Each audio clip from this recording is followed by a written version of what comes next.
ჩატარებული ოპერატიული და საგამოძიებო მოქმედებების შედეგად განსაკუთრებით დიდი ოდენობით ნარკოტიკული საშუალების უკანონო შეძენა შენახვისა და განსაკუთრებით დიდი ოდენობით ნარკოტიკული საშუალების შემცველი მცენარის უკანონო დათესვა მოყვანის ბრალდებით უცხო ქვეყნის 2 მოქალაქე დავაკავეთ.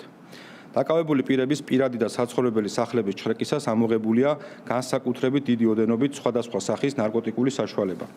მათ შორის 7 ლიტრზე მეტი თხევადი კოკაინი და 40 გრამი კოკაინის კრისტალები. ასევე ამოღებულია ნარკოტიკული საშუალების დასაფასვებლად საჭირო ნივთები. გამოძიებით დადგინდა, რომ ბრალდებულებს დროებით საცხოვრებელ ბინაში მოწყობილი ჰქონდათ ლაბორატორია და თხევადი კოკაინის გამოყენებით ნარკოტიკულ საშუალებას კუსტარული წესით ამზადებდნენ. ნარკოტიკული საშუალების შემცველი მცენარის კულტივირებისთვის მოწყობილი სპეციალური სათბურიდან ამოღებულია განსაკუთრებით დიდი ოდენობით 20 ძირი მცენარე კარაფი. დანაშაული 20 წლამდიან უვადო თავისუფლების აღკვეთას ითვალისწინებს.